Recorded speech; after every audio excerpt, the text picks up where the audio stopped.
જય જવાન, જય કિસાન. મિત્રો, જે એક દુઃખદ ઘટના બની છે વડોદરામાં, જે બાળકો પ્રત્યે હું એક ખેડૂત કિસાન તરીકે બહુ દુઃખ વ્યક્ત કરું છું. ભગવાન પરમાત્મા તેમના પરિવારને હિંમત આપે એવી હું ભગવાનને પ્રાર્થના કરું છું. વડોદરા શહેરની અંદર હરણી તળાવમાં જે પ્રવાસમાં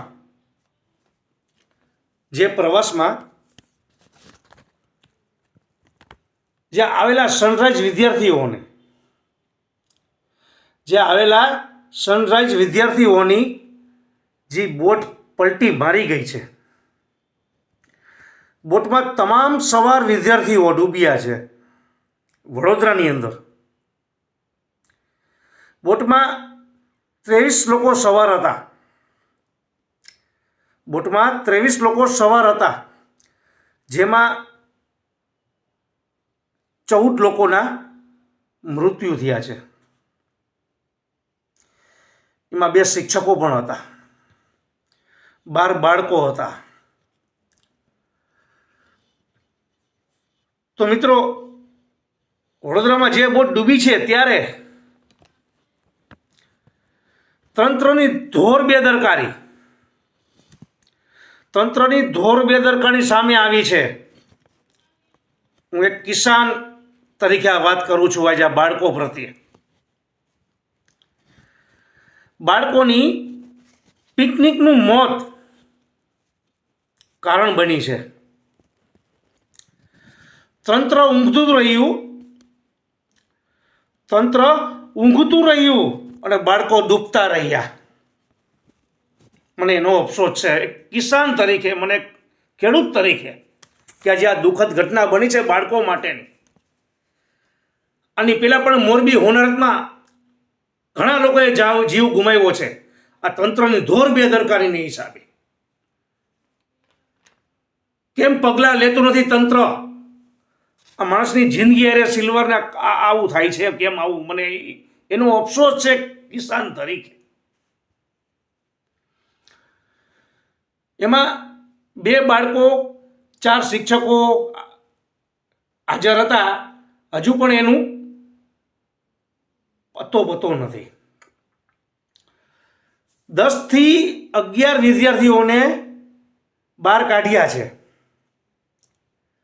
10 થી 11 વિદ્યાર્થીઓને બહાર કાઢ્યા છે. પણ વડોદરામાં ચીફ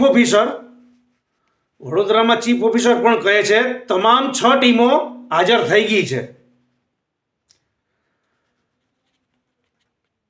હું જે આ જાન ગુમાવનાર નિર્દોષને બાળકોના આત્માની શાંતિ માટે પ્રાર્થના કરું છું. એક કિસાન તરીકે, એક ખેડૂત તરીકે હું પ્રાર્થના કરું છું બાળકો માટે. જે વડોદરામાં જે દુઃખદ ઘટના બની છે, એમના પરિવારજનોને જે આત્માની સંવેદના વ્યક્ત કરું છું હું. અને પરમ કૃપાળુ પરમાત્મા તેમના માતા પિતાને આ દુઃખ સહન કરવાની શક્તિ આપે. આ હું ખેડૂત તરીકે દુઃખદ વ્યક્ત કરું છું બાળકો માટે. આ મૃતકના પરિવારને જે સરકારે પીએમએ જાહેરાત કરી છે 2 લાખ રૂપિયા મૃતકોને અને 50,000 ઘાયલોને, તો જ્યારે સીએમએ પણ ભૂપેન્દ્રભાઈ પટેલે પણ મૃતકના પરિવારને જાહેરાત કરી છે કે 4 લાખ રૂપિયા અને 50,000 રૂપિયાની જાહેરાત કરી છે, ત્યારે હું અને મારા કિસાન ભાઈઓ, મારા ખેડૂતો વતીથી હું સાંત્વના આપું છું આ દુઃખદ ઘડી આ બાળકો માટે, એના પરિવારજનો માટે, કે ભગવાન એને